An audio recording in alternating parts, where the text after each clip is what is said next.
I didn't really have a question. I have a story, I guess, leading up to a question. I woke up really early one day, and I wanted to think of a trip I could go on. Something just cheap and easy and quick. And I'm like, I wonder what Abraham's doing. I want to see, what's going on there. And so I went on to the website and checked where the workshops were, and it was 3 weeks later, today, was going to be in Buffalo, an hour from where I live. And I'm pretty sure you haven't been in Buffalo for like a really, really long time. At least I haven't noticed. So immediately I was extremely ecstatic that you're going to be this close and this soon. And so I was just like, bye, like, just get the ticket. And so that's basically just a short story how I got here. And so... an impulse, receiving mode, impulse. And not anything to write home about, not anything major. Don't write a book about it, it'll be boring. I probably could. Yes, but an impulse that led to something. And wasn't it satisfying when you woke up with the feeling and then got the next thought, then the next thought, and then found satisfaction? That was satisfying, wasn't it? Yeah. And looking back again, also, I could just see the perfect timing of it all. Just the fact that I was just in that spot to think of it at that time. And anyway, so knowing that I was coming here, I'm like, oh, God, I really want to be in the hot seat because, who doesn't? That person over there doesn't want to. Getting ready to be ready to be ready to be ready to be ready to be ready. And so, apparently you're ready. And so I'm thinking to myself, well, what am I going to ask? Like, I had no idea what I wanted to ask. And I had listened to your stuff for about 6 years now. And I feel like I know almost any response that you might give me to any question. Because we only have one answer. Yeah. And so literally I kept on thinking, like, what would I ask? And I figured, okay, well, just don't try and think too hard. Just let it be. Don't write anything down, bring it with you. You'll think of something in the moment. You might even be in the receptive mode and receive a thought, which is what makes co-creation at its best. Exactly, yes. And so I was even telling people before I came up here, I'm like, I just feel like I might go up there, I'm pretty sure, but I'm not going to stress anything. I'm not going to be the first one. I'm not even going to try. Which is the perfect stance to live a perfect life, or a wonderful, good feeling life, because satisfied and eager for more. You just couldn't find a better emotional stance. Satisfied and eager. And not desperate. No, I definitely wasn't trying to be desperate in any way. It's just, it would be fun. That was the kind of thought, it'd be fun to be up there, and again, hopefully a question comes to me. So now that I'm here, I still haven't been quite inspired to a thought, but... The reason that we think this is such a good conversation to have is because when you're getting ready to be ready to be ready to be ready, it's satisfying, and the manifestation, in this case, the manifestation of being called and having this conversation, that's a fairly exhilarating manifestation. Yes. And the thing that we really want to say to you is that, as in the example of our friend who went on a walk with her friend in the woods like they do all the time, not a manifestation that's so exhilarating because it's sort of their pattern.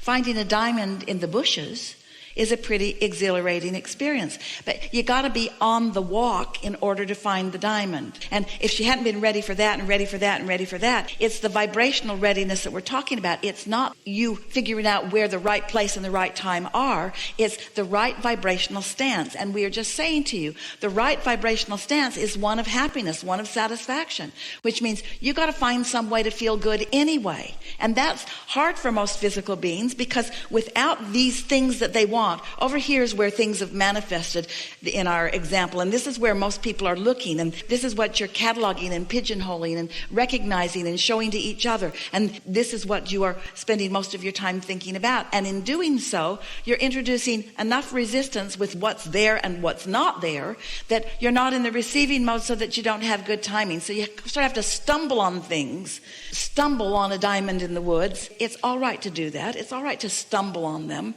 and that's really the way life yields to you. It's just you discovering whatever you're ready to discover. And so the factor here is not what you're discovering or when you're discovering, it's your readiness.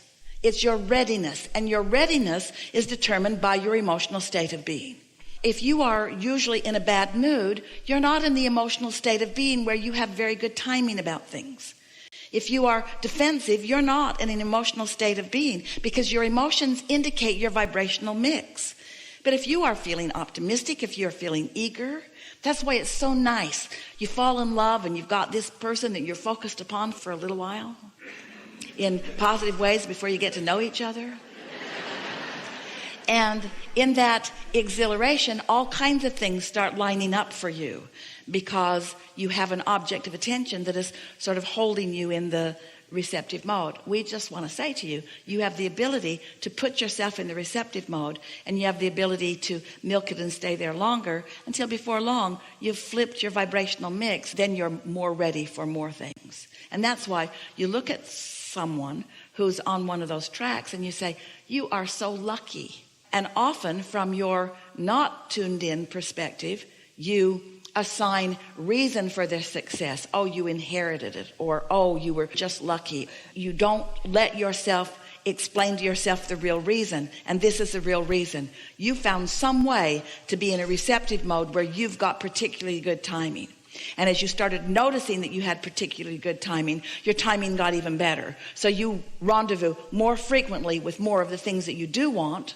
And then, of course, it gets easier and easier, doesn't it? It's not difficult, if you're living a lovely life, to focus upon the loveliness of your life. But you know, there are some people who are focusing really lovely lives in one aspect, and they still complain about the stuff and before long, the loveliness just sort of dwindles away.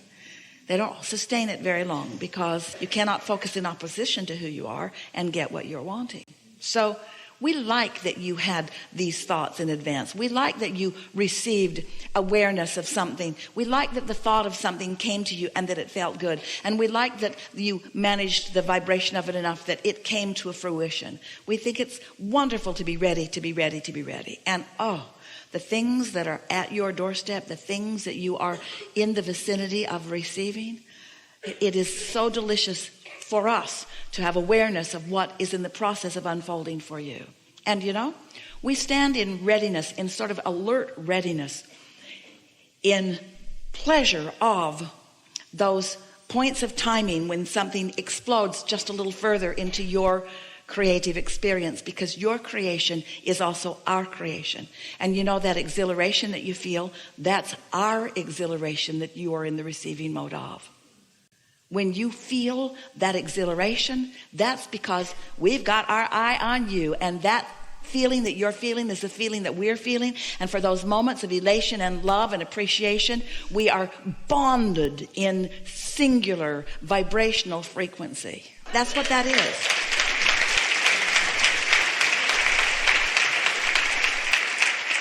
I'm almost like shaking from it, but it's funny how you talk about timing so much, and well, today specifically you talk about timing so much. And while you were speaking, it was like I got reminded of a question that I had thought of earlier, but as you're speaking, you're telling the answer of it, and so I don't need that. Because everything that you ask for is always active in your vortex. And so when you're tuned in to this energy of source who has been dwelling with your vortex, then you're in the place where not just the question, but the answer comes fully into your experience. And that's what satisfaction is. In fact, that's only what satisfaction is. Someone could walk up to you and hand you something that you've been wanting, but the satisfaction of it isn't as great. The only place that satisfaction comes from is having an active vibration in your vortex, and you having moved yourself vibrationally for the reception of it. So let's say you're really in need of something, and somebody takes pity on you and gives it to you. And in the process, they don't mean to, but what they're actually conveying is, I see you cannot do this for yourself, so I'll do it for you. But there's no satisfaction in that. That's where that feeling of entitlement comes from, and where there's just not enough that can be done for you, because no matter how much is being given to you by those around you, you're never satisfied because you didn't line up with what's in your vortex. Satisfaction only comes from life causing you to create it, and then you finding vibrational alignment with it, and then you following your patterns from the receiving mode of witnessing the unfolding of it. That's why there are so many people who have so many things that are not really satisfied, because they're not deliberate about their creation.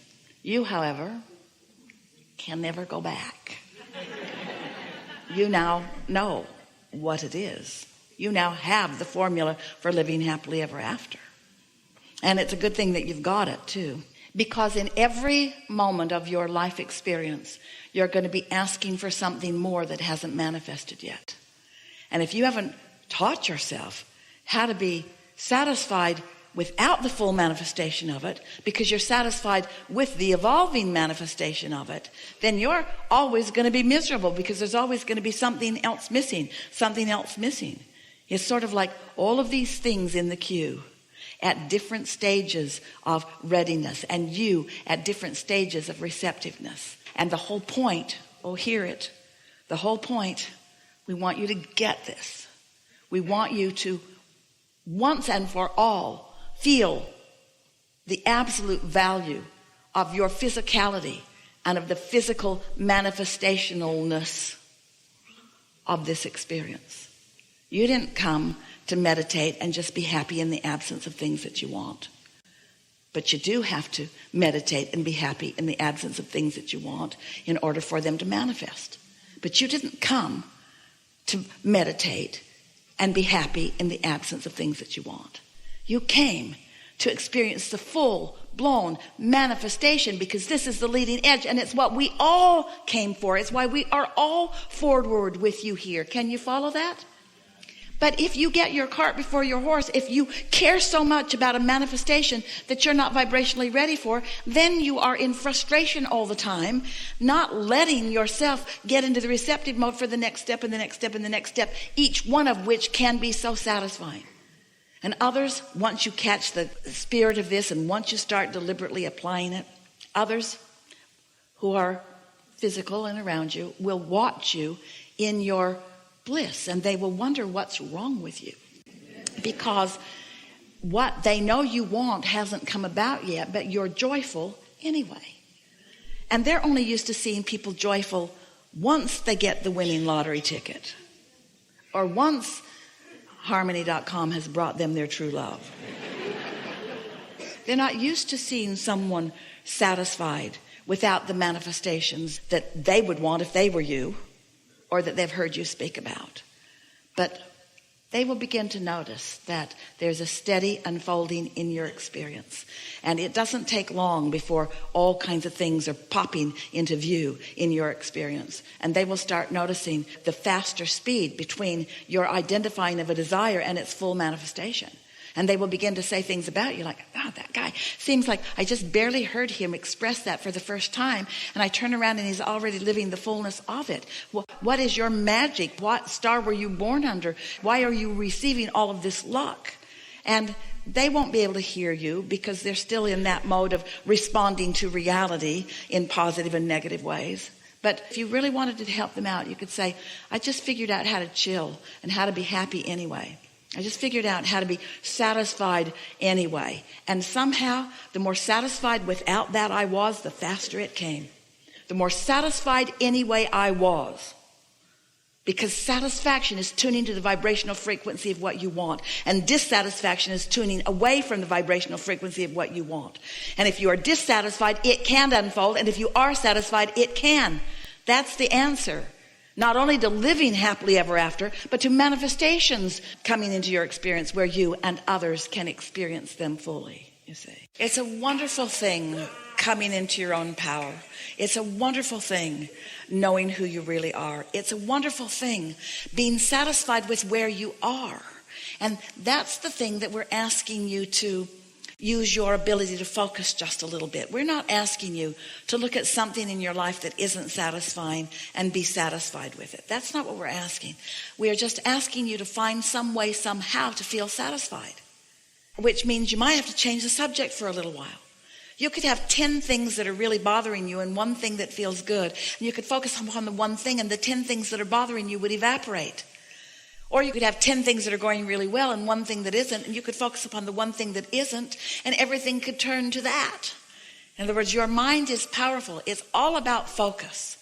But understanding the power of the focus that is already within you, that's really what this gathering has brought to the forefront more than anything else.